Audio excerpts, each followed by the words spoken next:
रात के ठीक 11:47 हुए थे।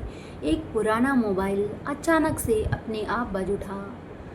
उस मोबाइल में सिर्फ एक ही आखिरी रिकॉर्डिंग बची थी और उस रिकॉर्डिंग ने एक पूरे परिवार की ज़िंदगी हमेशा हमेशा के लिए बदल दी।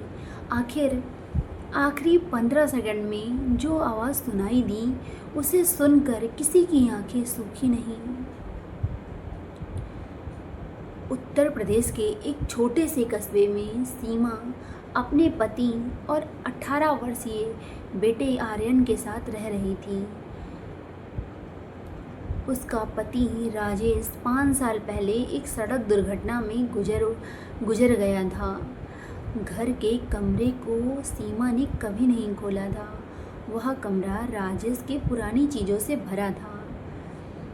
एक रविवार को आर्यन घर की सफाई कर रहा था। पुराने बक्से को खोलते खोलते उसे एक धूल से ढका हुआ मोबाइल मिला। उसने हंसते हुए कहा, माँ, यह तो पापा का पुराना मोबाइल लगता है। सीमा एक पल के लिए चुप हो गई। उसकी आंखें उसी मोबाइल पर टिक गईं। धीरे से बोली, इसे रहने दो बेटा, इसमें सिर्फ यादें हैं। लेकिन आर्यन ने फ़ोन चार्जर से जोड़ दिया। कुछ देर बाद मोबाइल चालू हो गया। स्क्रीन पर सिर्फ बस एक ही फाइल दिख रही थी। वॉइस रिकॉर्डिंग की जो लास्ट रिकॉर्डिंग थी। आर्यन ने कहा, माँ, सिर्फ एक ही रिकॉर्डिंग बची है, उसे सुने। सीमा का दिल तेज़ तेज़ धड़कने लगा। उसने कई सालों से अपने पति की आवाज़ नहीं सुनी थी। कांपते हुए हाथों से उसने कहा, चलाओ। मोबाइल से आवाज़ सुनाई दी, गाड़ी की चलाने की आवाज़, फिर राजेश की आवाज़ सुनाई दी। अगर कभी ये आवाज़ मेरे परिवार तक पहुँचे तो समझ लेना मैं कभी वापस नहीं आ पाया। सीमा की आंखें भर आईं। आर्यन बिल्कुल चुप बैठा था।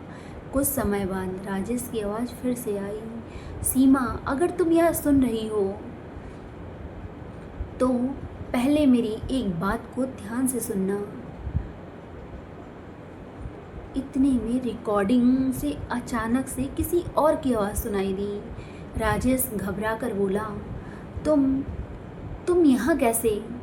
और रिकॉर्डिंग अचानक से बंद हो गई। कमरे में सन्नाटा छा गया।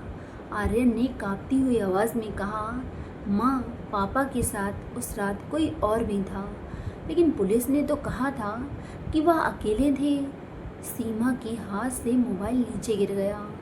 उसे पहली बार लगा शायद 5 साल पहले जो सच बताया गया था वह पूरा सच नहीं था।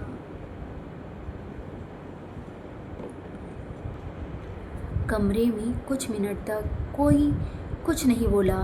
सीमा बार बार उसी जगह रिकॉर्डिंग चलाने लगी जहाँ किसी अनजान आदमी की आवाज़ आई थी। हर बार वही आवाज़, तुम यहाँ कैसे? और फिर रिकॉर्डिंग बंद। आर्यन बोला, माँ, क्या पापा किसी को जानते थे? सीमा ने सिर हिलाया, नहीं बेटा, तुम्हारे पापा ने कभी किसी दुश्मन का जिक्र तक नहीं किया। उस रात दोनों में किसी की भी, न आर्यन की न उसकी माँ की, आंख नहीं लगी। आर्यन ने सुबह उठकर उस मोबाइल को एक मोबाइल रिपेयर सेंटर में ले गया। दुकानदार ने मोबाइल को अगली सुबह आर्यन शहर के एक मोबाइल रिपेयर सेंटर में ले गया। दुकानदार मोबाइल को कंप्यूटर से जोड़ा। करीब आधे घंटे बाद उसने कहा, इसमें सिर्फ एक रिकॉर्डिंग नहीं थी। आर्यन चौंक गया। उसने कहा, क्या मतलब? आर्यन बोला, कई फाइलें डिलीट की गई हैं। दुकानदार बोला, कई फाइलें डिलीट की गई हैं। शायद किसी ने जानबूझकर। यह सुनते ही आर्यन के पैरों से ज़मीन खिसक गई। बहुत कोशिशों के बाद 2 पुरानी ऑडियो फाइलें वापस आ गईं। पहली रिकॉर्डिंग चली। उसमें राजेश किसी से फ़ोन पर कह रहे थे, मैं आज रात सबूत लेकर घर पहुंच रहा हूं। अगर मुझे कुछ हो जाए तो सच्चाई इस मोबाइल में रहेगी। रिकॉर्डिंग ख़त्म होती है। सीमा की सांसें तेज़ हो गईं। वह बुदबुदाई, सबूत? कौन से सबूत? अब दूसरी रिकॉर्डिंग खोली गई। इस बार आवाज़ साफ नहीं आ रही थी, हवा बहुत तेज़ चल रही थी। फिर अचानक एक आदमी चिल्लाया, मोबाइल छीन लो, इसे रिकॉर्डिंग मत करने दो। और उसी पल राजेश की घबराई हुई आवाज़, अगर यह रिकॉर्डिंग मेरे परिवार तक पहुँचे तो विश्वास मत करना कि मेरी मौत सिर्फ एक एक्सीडेंट से हुई थी। और फिर एक जोरदार ब्रेक की आवाज़ आती है, कांच टूटने की आवाज़, और रिकॉर्डिंग हमेशा के लिए बंद हो गई। पूरा कमरा खामोश हो गया। सीमा की आंखों से आंसू रुक ही नहीं रहे थे। 5 साल तक वह जिस घटना को हादसा समझती रही,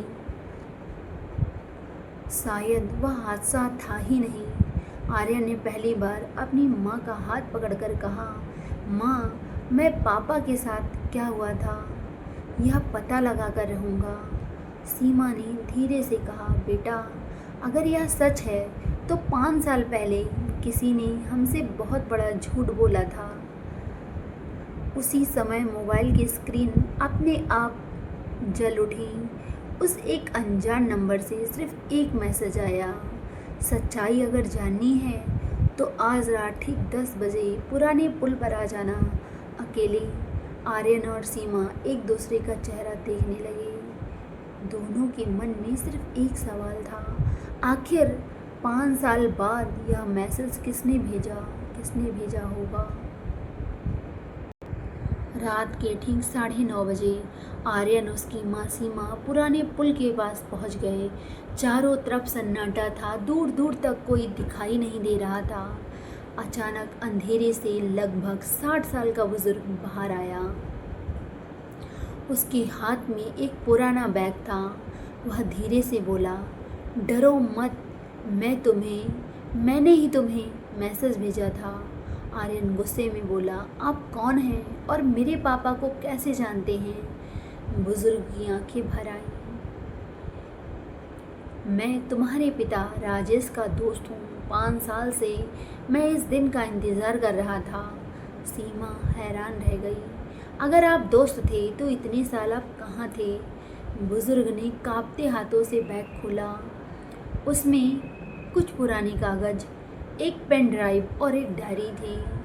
उसने कहा, तुम्हारे पति की मृत्यु आसान नहीं थी। सीमा के पैरों तले जमीन खिसक गई। बुजुर्ग ने बताया कि राजेश ने कुछ लोगों के बड़े घोटाले का पता चल गया था। उनके पास एक सबूत थे, ऐसे सबूत थे जो कई लोगों को जेल पहुंचा सकते थे।